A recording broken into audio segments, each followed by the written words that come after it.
Module 3 Mollify, written by Dr. George Tannous and narrated by Lydia. Greetings, welcome to lifecoachbootcamp.com. Important. Before you study this lesson, please watch this video. Why? Example. If you or your client are in a relationship and the other person displayed an attitude of not being truthful, you need to master and you need to educate your client the following. Confront and level. Assertive communications. As well as I feel good, PST. Positive self-talk. Make sure to answer the questions at the end and follow the instructions for submission. Definitions of mollification. The act of appeasing someone or causing someone to be more favorably inclined. You might be asking yourself, I am not a criminal, why do I need to learn this? Well, the answer is simple. We are all humans, and mollification is recognized by psychologists as a criminal thinking error. Study it, don't mollify me. We often read or watch stories based on heinous acts of crime in the newspaper or on television. Turn on the news and you'll get to know who got robbed or murdered. Pick up the newspaper with the morning coffee, and the front page is often filled with stories that are not only shocking, but also sometimes unbelievable. We often wonder, how can someone do that to someone else? Or how do these people live with themselves after engaging in such monstrous acts that ruin lives? But before we jump into answering these questions, it's important to answer a few more questions. Have you ever wondered why we do what we do? Have you ever wondered why we choose to engage in or refrain from certain acts? We all do things from time to time which are considered unethical by our society. These acts can be as small as running a red light or as big as cheating on your spouse, as small as stealing $1 from the donation jar or as big as engaging in money laundering. But the reason why we engage in good as well as bad actions is because we find internal justification.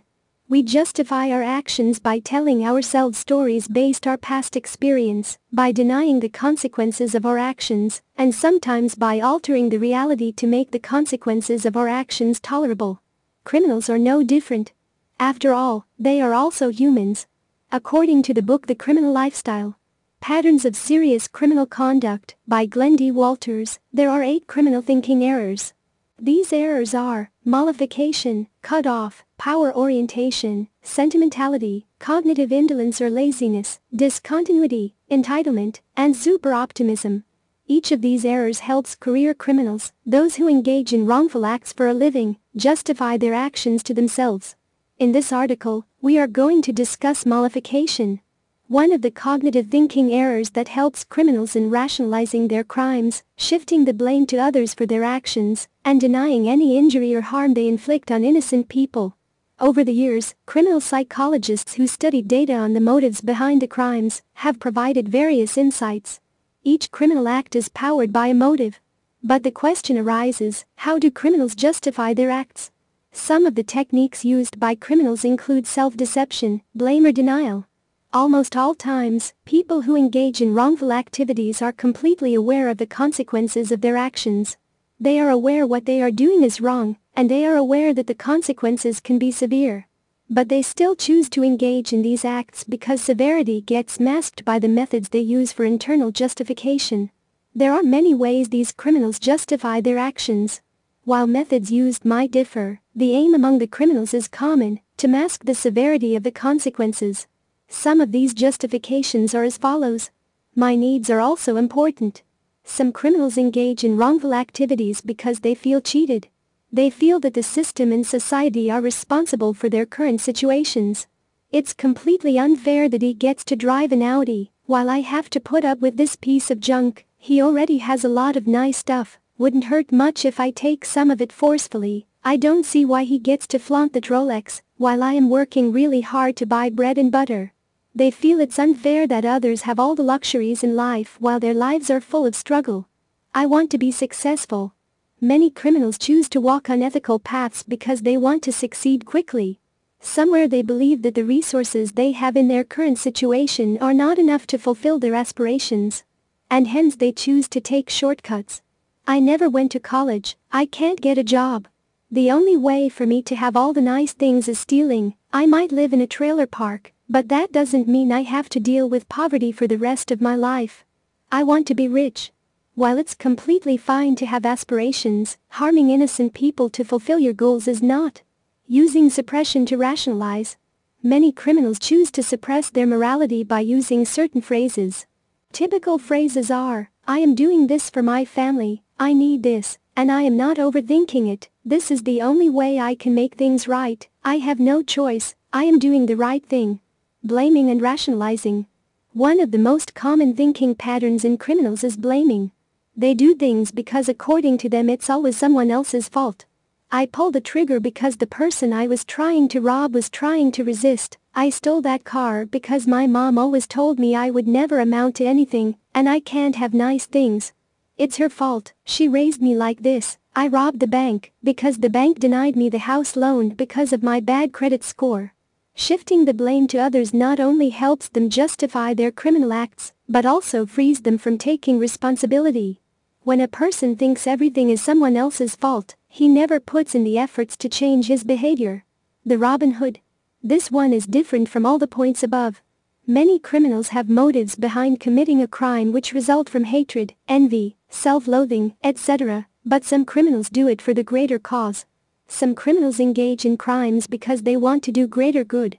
They justify their crimes by saying, it's okay to rob a bank, I'll donate half of the amount to an orphanage. It's okay to mug that person, because I'll do nice things for the homeless people. It's okay to steal that truck, because my friend needs it for his business. They justify their acts by telling themselves that their crimes are actually making the world a better place. It's important to understand that no matter what the motives are, a criminal act is never justified. Criminals might use the above reasons to justify their acts, and might make use of blame or excuses to support their acts, but they are only creating a deception for themselves. They are lying to themselves. When criminals use reasons to rationalize their wrongful acts and point fingers at others, they are just denying responsibility. The essay. Please write an essay, up to 2 pages, about a past experience you or someone you know mollified your own wrongful action. Tell us in detail, who, what, when, where, why, to whom, the time, the place of what you did, the outcome.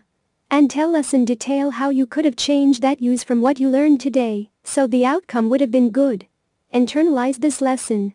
Make it become a part of you. Share your story in the forums. Our advice is for you to practice not mollifying for at least a week. Tell others around you to point out any event in which you didn't. Have them hold you accountable.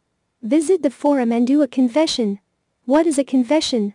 A confession is when you've displayed a wrong behavior and were held accountable by one of your family members, peers, or even yourself. Visit the forum and tell us about it. We will give you feedback. Make sure to watch the video about confession for more details. Furthermore, become a member of the forum and give feedback to others. Read the article? Time to introspect. Do you find yourself engaging in selfish behavior because your needs are important too? Do you suppress your thoughts when you think you are going to engage in an activity that's morally not justified? What do you think about Robin Hoods? Do you think it's justified what they do? Do you also put the blame on others or hold someone else responsible for your own actions? If yes, why? What steps do you think we can take to combat mollification? There is no way any relationship will survive without having the qualities mentioned above. Make sure to read each article carefully at least 3 times. Print your workbook and answer all questions. Once you have completed this entire journey, you will be issued a life coach certificate, so long as you've been a member of the forums.